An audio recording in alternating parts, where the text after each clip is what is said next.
This is a little tutorial for how I make my fabric painting crafts because I've been asked a couple times how I do it. This jacket panel I felt like was a good big project to record my method with. I start off by stretching the fabric over a wooden plank that I've covered with a garbage bag in order to keep the paint from seeping through. Once it's all properly secured, I start off with sketching lightly on the fabric. Here I'm using a white Conte crayon, but you can use anything really. I get a good outline of the main components of the design down before I move on to anything else. For the background, I'm using golden carbon black, the high run kind specifically, which I'm then mixing with GAC 900, a chemical that'll make it play better with fabrics and can also be used to make this heat proof. You want to have an even 1-to-1 ratio of paint to chemicals for this to work. From there, I added some modeling paste, which I've never used before, but I needed to thicken up this stuff so it wouldn't bleed everywhere on the denim. This paint is something I had before I got into fabric painting 2 years ago. It's more meant for canvas stuff. Cotton tends to bleed it everywhere because it's so watery. It is, however, also the most opaque black paint I have ever used, so it is very worth the extra hurdles it takes to use it here. So I added just a fuck ton of this modeling paste. Honestly, way more than I thought I would need. I eventually got it to be the right consistency. I used a couple different brushes to apply it, a medium flat brush for the edges, a large house painting kind of brush for the big areas, and a little angled brush for some of the details like all of the shattered wood. I did about 3 layers, which was kind of a mistake. I didn't really need to do that, but I was fighting against the grain of the denim. It's a little difficult to get total coverage on that texture. Once the black dried fully, I mixed up some Artist Loft titanium white with the GAC 900, and that's a naturally thicker paint, so I didn't use any modeling paste there. I went in with the medium brush again to lay down 2 layers of this over the axe, just to give it a little barrier to soak the white into the fabric so I don't have to layer the colors on too thick later.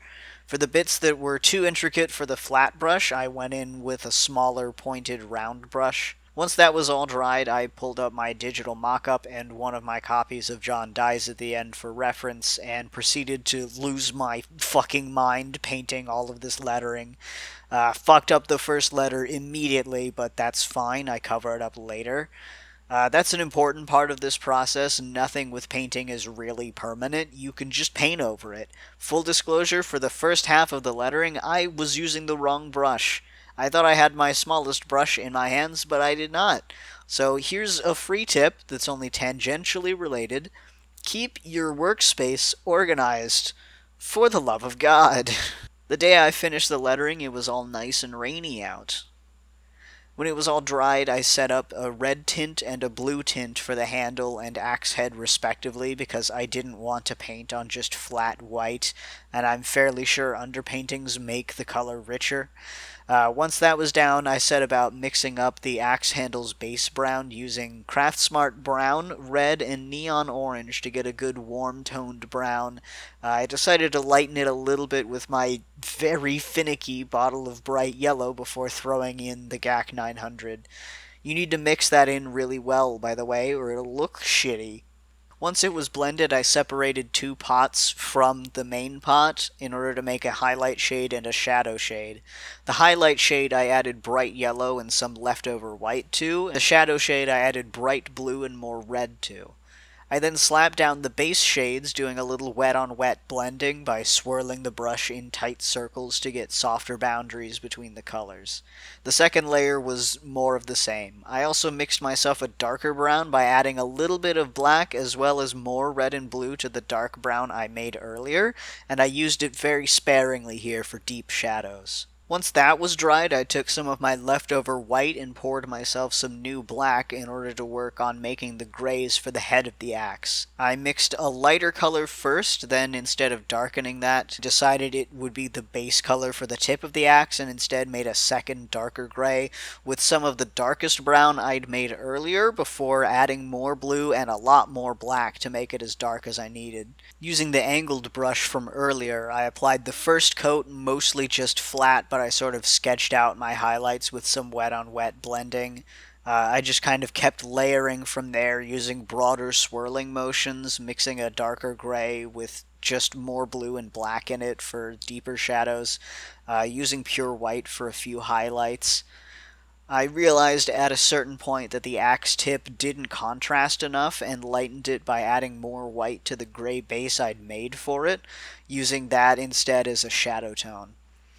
I also used the pure black paint very sparingly and watered down as the deepest shadows in the axe head. I used pure white less sparingly on the blade of the axe, wanting it to be very shiny and sharp looking.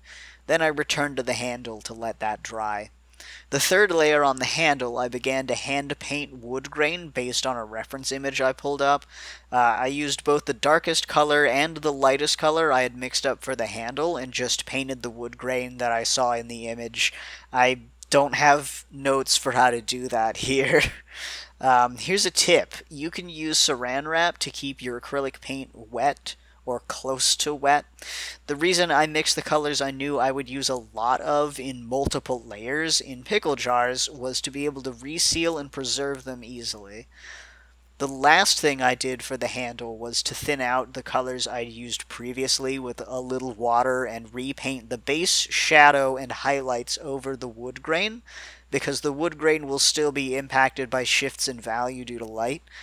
I used the fan brush for this because they're very light and delicate, and it was roughly the right width for the job, but some other brushes also did supplemental work here.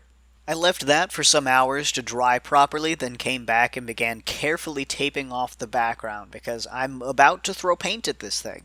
I wanted the blood spatters to be organic, and also, I'll be honest with you, I could not be fucked to try and carefully paint each splatter of blood from my original design. I put on several layers of the tape in order to avoid any bleed through. I found with artist tape being as weak as it is, I have bleed issues either through the tape or just leaking around it. If you're not familiar with artist's tape, it's basically beige painter's tape, and if you're not familiar with that, it's just a rather papery kind of tape whose adhesive is weak enough to not yank paint off a wall, or, in this case, a piece of fabric. Once it was properly mummified, and I'd had to break out a second different roll of artist's tape, I took my paints outside and was promptly attacked by a wasp. How did he get in my screened-in balcony? I don't know, but it took days to find a way to kill him. Once the bastard was dead, though, I got to work again. I took my red paint, which is just the same from earlier, CraftSmart Red, GAC 900, and now a little bit of water to thin it out. I wanted the first layer to be semi-transparent. It came out pinker than I wanted, I'll be honest, but that ended up being okay. To get these splatters, I'm basically using the paintbrushes to fling paint by snapping my wrist in the direction of the canvas. You want to swing like you're really gonna throw the brush and just pull short at the last minute hard. The jerking motion causes the paint to keep going while you still get to hold the brush, instead of just flinging it at the canvas and having to go pick it up again. Second layer, same technique, only no water in the paint, which is a mostly red paint with a dot of bright blue in it to darken it, and of course, GAC 900 still. There were also times I blotted the brushes along the blade of the axe head because I wanted that to have the most concentrated blood. I let that dry, then hauled it back inside to peel the tape off. I structured it so that I could pull it down in mostly one go, and thank God very little red bled through onto the letters. There was some, so I did a little touch-up work there, but once it was fully dried, which took a couple hours, I took the jacket off the board I'd strung it up on and chucked it into the dryer. This is one of the ways to activate the GAC 900, throwing it in the dryer on high for 40 minutes.